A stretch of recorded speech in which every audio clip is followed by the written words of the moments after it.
Today's discussion of my topic is express and implied conditions and warranties.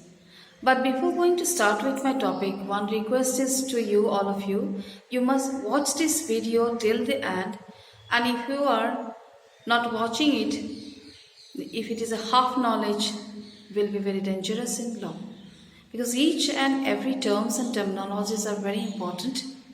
Otherwise, it will create a problem. So let's begin with the topic now. Conditions and warranty, either it may be express or implied one. Now when the conditions or the warranties will be said to be an express one, when they are said to be express, when at the will of the parties they are inserted into the contract of sale. Will of the parties are important and they are inserted into the contract. It is said to be an express one. But when they are said to be implied one, they are said to be implied when at the law presumes their existence in the contract automatically, though they have not put into the contract in express words. It is the law which has presumed it, and it is not by a party express their words in a contract. Then it will be said as an implied one. So these two express and implied conditions and warranties are very important. Because if law says it is in existence, then definitely you can have a right to go for a sale. That is why it is very, very important to be known. Now what is implied conditions? Which are the conditions are said to be an implied one? The first point of implied condition is the condition as to title. So it is very, very important. Without having a title, you cannot go for a sale. So that is why, is it an implied one or express one, you will come to know. It is an implied one. Condition as to title is an implied. So section 14, subclause A of the contract of sale lays down that in every contract of sale, the first implied condition on the part of the seller is that in case of sale, he has the right to sell the goods. This is the first implied condition. The seller will have a right to sell the goods in case of a sale, because it is an instantaneous face-to-face contract. But in case of an agreement to sell, which sale will take place at a future date, and that is why when he will have the right to sell the goods at the time when the property is to pass. When there will be time that you are going to transferring your property, that means ownership, and that time you will have a right to sell the goods. Means you have to be ready before that with your ownership. You are going to transfer it to another. Now as a result of these conditions, we will see as a result of this condition what will be the consequences. If the seller's title turns out to be defective, seller title is not his own, that means defective one means it not belongs to him, maybe somebody else, or it is not having ownership with him, then what remedy the buyer will have? The buyer is entitled to reject the goods and to recover the price. So whole thing you are going to get back. He will reject means he will give it back, and he will also get the price from the seller. That's the right is available to buyer. But in case of a breach of condition as to title, suppose it is a breaking of the condition as to title to goods. If it is a breaking, who is breaking it? The seller. Then the buyer has no option to treat the breach of condition as breach of warranty. So because seller is breaking the condition as to title, then buyer will have no option that he will treat the breach of condition as a breach of warranty and he will accept and he will continue with the contract. No, not like that. This point we have already discussed in the last video. That's the thing. If you are going to term the condition as to a warranty, then all the consequences you have to be accepted. But here he cannot do it. On this condition as to title, he cannot have these options. Right? So he cannot treat the breach of warranty and accept the goods and sue the seller for damages. He cannot. Now we will see one illustrations on this point which will make you much more clear on this point. Now, one famous case is that Roland versus Duval. This case I will also discuss in the description box also. You can check it. Now A purchased a motor car from B. He has purchased a car, that is a motor car from B, and used the same for several months. B had no title to the car, and therefore A was compelled to return the car to the true owner. A sued B to recover the price which he had already paid. The fact says A has purchased a car from B and he has used the car for several months, but in the meanwhile, what A has found it out, B had no title to the car. That means it was not belong to B, maybe of somebody else's car. Therefore, A was compelled, he was forced to return the car to the true owner. Because true owner might have claimed it. He filed a notice, he sent a notice. So that's why he was forced to return the car to the true owner. Now what he did, A sued B to return or recover back the price. He filed a case against B to recover the price which he has already paid. Now what is the decision made on this case? In this case, the buyer was entitled to recover the whole of the price paid by him, despite the fact that he had used the car for some months. So, using the car for several months, it was not a question on it. Only key thing is that he was not having a title, so that's why he was entitled to recover the whole of the price from the seller. That is the decision was made in this case. So it is clear on this point. Condition as to title is how important it is. Yes. Second condition, that is implied condition. Condition in a sale by description. This is the condition, the sale by description. That means description has to be complied by the seller. Now section 15 of the Act says, where there is a contract of sale of goods by description, there is an implied condition that the goods shall correspond with the descriptions. So as you say that you are ordering for the supply of the goods and you have given a description, the supplier, that is the seller, must give the goods according to the descriptions. That is an implied condition is there. He must give according to the description made by the buyer. He has to be very clear on this point. He should try to give the goods as required under the descriptions made by the buyer. The seller has to maintain that. This is very important on the point of the seller, that he must maintain that the descriptions should show the goods he has supplied to be. So it is important that the goods must correspond with the descriptions, whether it is a sale of a specific goods or of uncertain goods. So it must correspond. It should go according to the description made by the buyer. So suppose the fact that the buyer has examined the goods, means he has checked the goods, will not affect his right to reject the goods. He has checked the goods. That means seller cannot say that how you are coming with a right to rejecting the goods. You cannot reject, you have checked the goods. No, it will not affect his right to reject the goods. If the deviation of the goods from the description is such which could not have been discovered by casual examinations, that is, if the goods show any latent defects.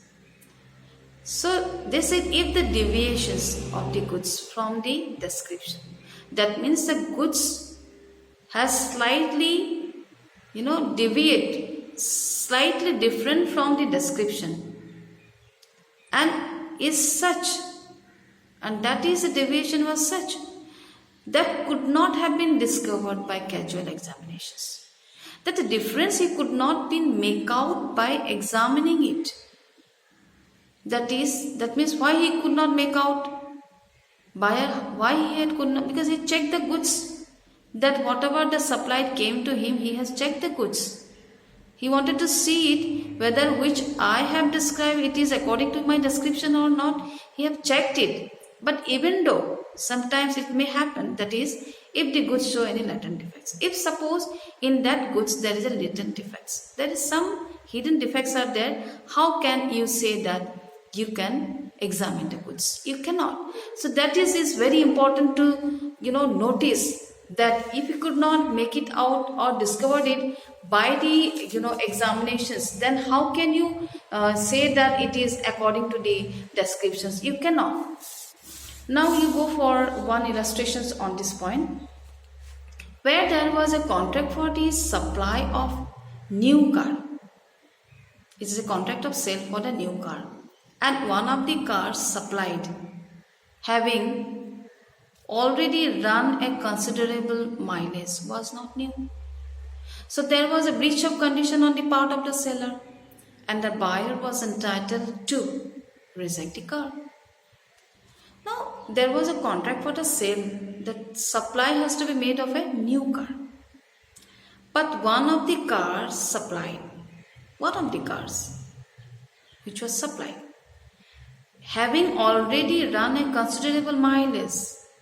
So already run at some point of a mileage already been made. So that's why it was not a new one. So that is why we can say very well there was a breach of condition on the part of the seller. This condition, sale by description, was breaking over here. There was a breach is made. What he has described, it was not according to his descriptions, because he wanted new car. So breach of condition on the part of the seller, implied condition on the part of the seller. And what right or remedy buyer will get? Buyer was entitled to reject the car. He can reject the car because it was not correspond to the description. Now the third implied condition is condition in a sale by sample. Condition in a sale by sample. Last one is the description, and it is by sample. So section 17 of the Act has laid down, when under a contract of sale, goods are to be supplied according to a sample agreed upon. In this contract, the goods are to be supplied according to the sample, because already the buyer has seen the sample that it must correspond with the sample. Now what are the conditions will be there on the sample? If it is on the ground of sample, then what is to be implied? What condition is to be implied? It means law presumes it in existence. What are the points? The implied conditions are, what are there? The first point, that the bulk should correspond with the sample in quality. Whichever the bulk of goods has been supplied, it should correspond, it should goes according to the sample.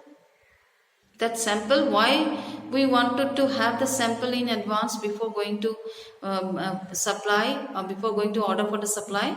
Because we want quality. So it should correspond with the sample in quality. To maintain the quality, we have seen the sample and we have ordered. So that is why the buyer has to see the sample in quality.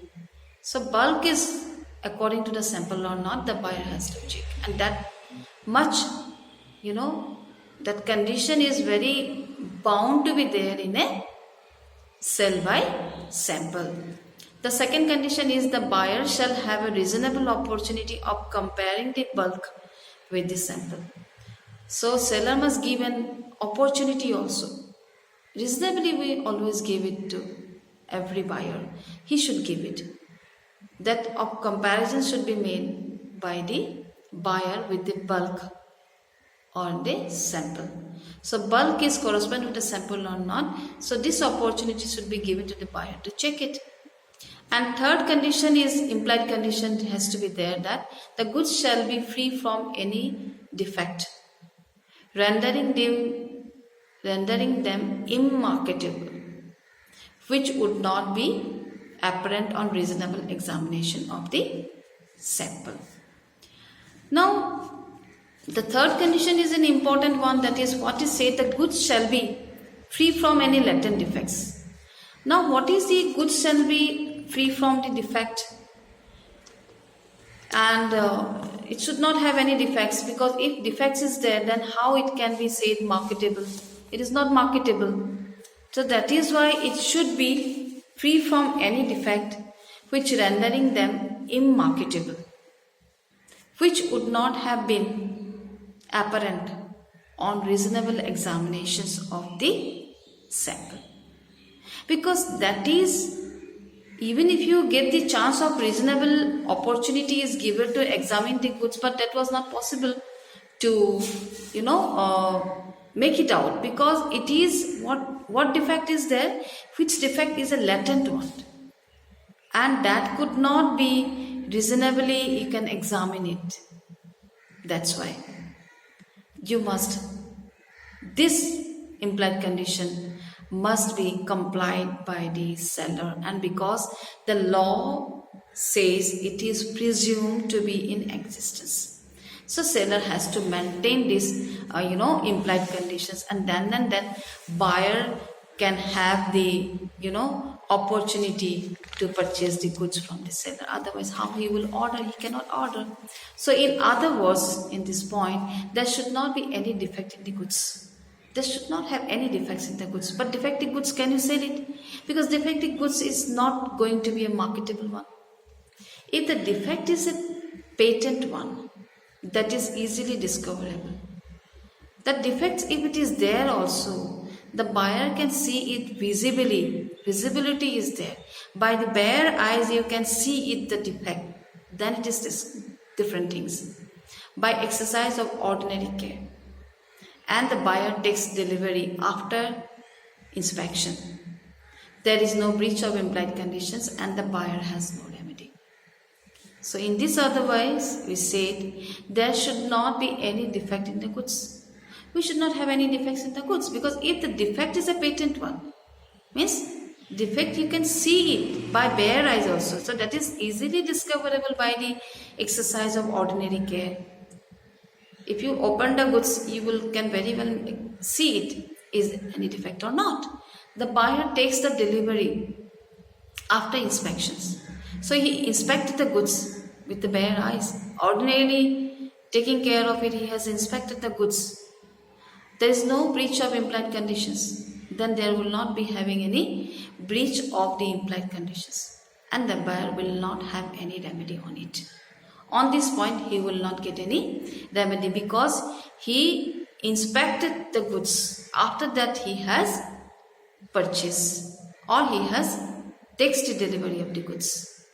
So there is also one case is there, Lorimer versus Smith. This case also I will describe already been described in the description box. 2 parcels of wheat were sold by sample. There was 2 parcels were there of a wheat bag. It was sold by sample, because sample he has seen is an order for this goods only. So according to the sample he has ordered, the buyer want to examine the bulk, or he has examined the bulk of the goods after a week. So he did not check it immediately. He went for checking the bulk of the wheat which he has ordered after a week. After a week he has gone for its inspection. So one parcel was shown to him.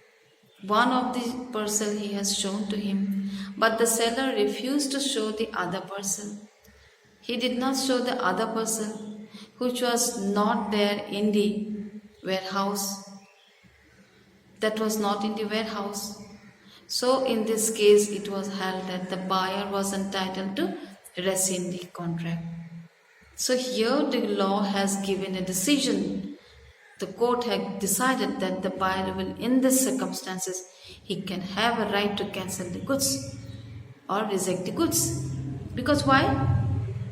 He has supplied 2 wheat bags sold by sample, because he has seen the sample and was sold according to me. So buyer has went for examinations of the bulk after a week. He went to see it because because the buyer has ordered it and he went for checking it after a week. So one parcel was shown to him. One parcel seller has already shown to him. But the seller refused to show the other parcel. He said, one you just see it, other I will give it. I will show it some other day. Not the same day he went. He has given a permission to see it, which was not there in the warehouse because it was not lying in the warehouse. So it was difficult for him to show him. So it was held that the buyer was entitled to rescind the contract. So in this case, the buyer got the remedy as per law to cancel the goods. So this is just 3 points of implied conditions I have discussed, and the rest of the points, there are altogether 7 conditions are there that I will discuss in the later video because it is very lengthy. Cannot discuss at the length in one video only. So next video I am going to discuss the rest of the implied conditions, and that is also very, very important. One may be according to the fitness, and other may be according to the marketability and the wholesomeness. These are the points I am going to discuss it in my next video.